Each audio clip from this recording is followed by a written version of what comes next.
How's it going, Martys? It's your main martyr, E-Man here, and I'm back for a little top 10 reaction? I don't know what to really call these ones. I mean, I react to videos, so what do you want me to do? Make quality content? Please. Anyways, we have the 10 biggest unanswered Marvel movie mysteries. Y'all know I love Marvel, and there are some questions that I need answered, but I feel like they're just going to be pointing out the unanswered questions. They're not actually going to be answering them. So, yeah, so let's see what What Culture's got. It goes without saying that at this point, the good folks at Marvel Studios weave complex, interconnecting narratives that are often seeded years before they even become relevant in a meaningful way. Early Easter eggs will become whole plot lines in later movies, and seemingly tiny details can come back to bite heroes in their beautifully chiseled buns. In other words, no brushstroke is unintentional, and seemingly no question is left unanswered unintentionally. However, over the course of the MCU's existence, its films have left some mysteries tantalizingly unresolved, teasing fans and viewers with hows, whos, and what ifs. Now, some might be on the cusp of being answered as the universe expands, but one can't help but muse on these questions to painful lengths in the meantime. With this in mind, I'm the Southwest Savage Jules from WhatCulture.com, and this is the 10 biggest unanswered Marvel movie mysteries. Number 10.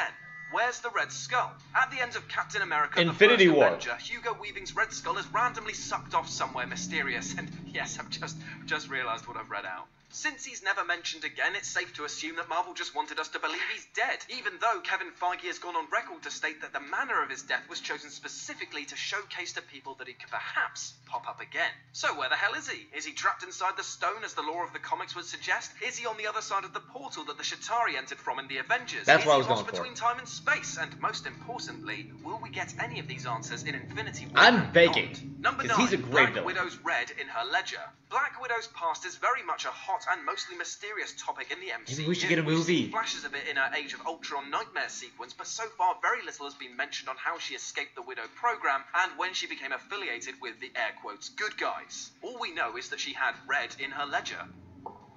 I got red in my ledger. I'd like to wipe it out. And that she regrets some of her past actions, but we don't know what specifically it's referring to, or indeed what Loki is saying when he taunts her with Dracov's daughter, Sao Paulo, and the hospital fire. What we need is a retrospective solo movie. I feel like the with those hospital answers file and is also when how she Barton knows was all about them. sterilized. But at the moment, they aren't coming anytime soon. Number 8. What's next for Abomination?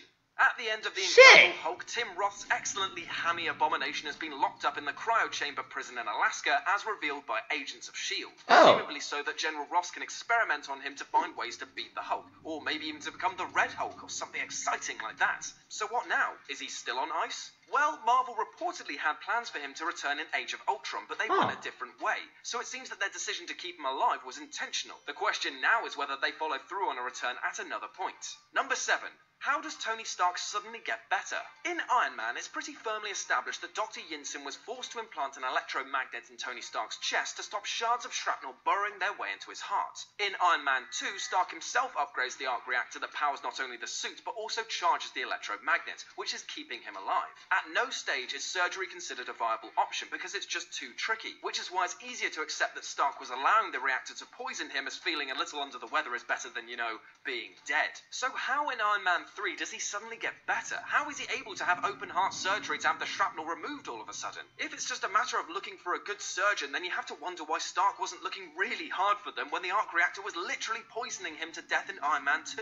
Number 6. So who's the real Mandarin? When Marvel and Shane Black shocked the comic-loving world by taking the iconic and massively racist villain the Mandarin and turning him into a terrorist construct and the creation of an actor, they pissed off a lot of people. Luckily, they wimped out and gave us the Marvel one-shot All Hail the King that re-established that there actually is a terrorist leader called the Mandarin, and he wasn't best pleased that his name was being dragged through the mud.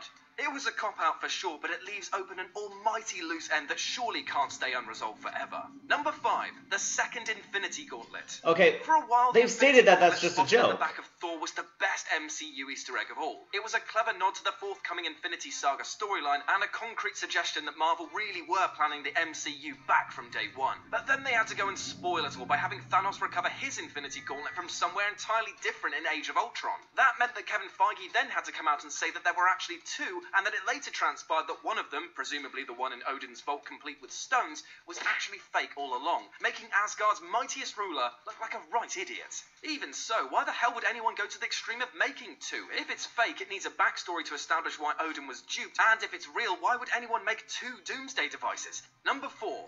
So how did Loki kill Odin? The ending of Did he Thor: actually Dark kill World him, is a deeply problematic one, and all because of the survival of Loki. Having sacrificed himself, the god of mischief reveals that he's actually alive and impersonating his father for the ultimate wink to the camera ending. But hang on, if Odin was actually Loki, then what would have happened if Thor had actually accepted his offer of taking the throne of That's a Asgard? good question. Wasn't that a bit of a risky maneuver? And even more pertinently, where the hell is the actual Odin? He's literally one of the most powerful beings in the entire Marvel universe, and Loki just managed to rush back to Asgard, bop him on the head, and take his place? And if he's not dead, as suggested by his presence in Thor Ragnarok, then why would Asgard's leader just wander off and abandon his homeworld in wartime? It's all incredibly odd. Number 3. Is the leader actually coming? Oh my god, do I need this? Pretty much dropped out of existence before the studio really hit its stride and started hitting homers every single time.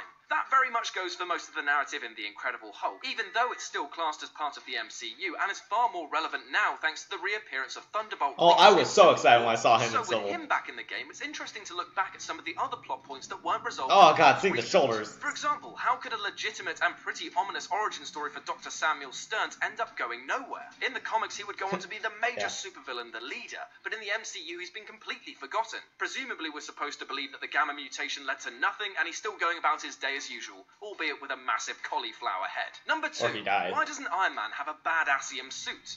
In Iron Man 2, Tony Stark discovers that he can synthesize an incredibly rare element, initially called vibranium in the novelization, but later retconned to Stark's new name of badassium. For all intents and purposes, this is basically vibranium, so why doesn't Tony Stark use this element Really? to generate himself for his Iron Man suits? Wouldn't the use of a near-indestructible metal be, I don't know, sort of useful? Particularly as Stark has to fight an actual robot villain with vibranium outer casing in Age of Ultron. You'd think Okay, that he might didn't know have even that. jogged his memory about his own super element existing. And number 1, why was S.H.I.E.L.D. monitoring a surgeon?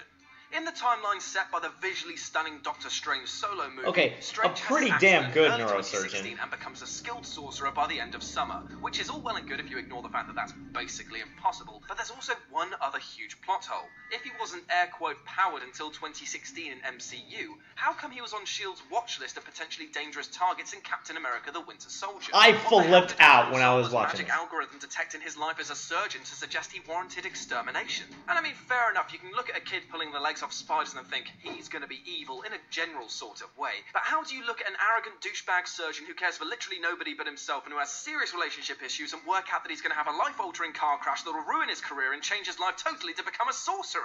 That, my friend, is some next-level soothsaying.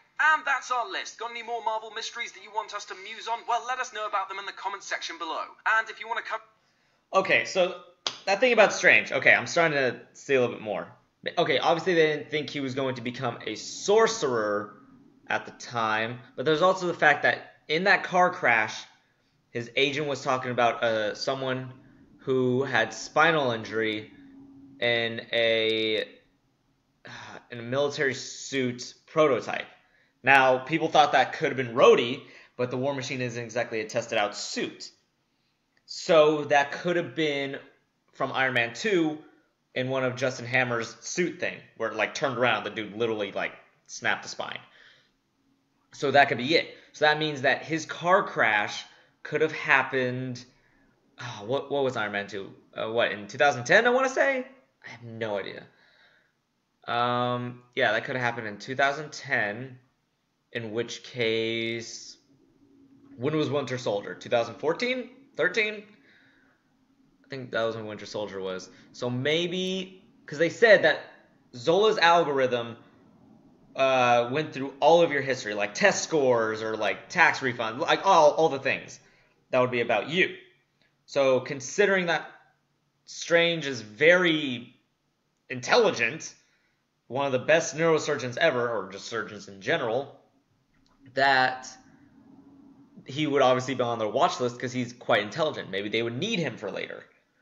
So honestly, I don't think he would be on the watch list because they knew that he would be a threat and maybe an upcoming superhero. But I think just because of his intellect, they want him on their list because he's one of the most intelligent people there.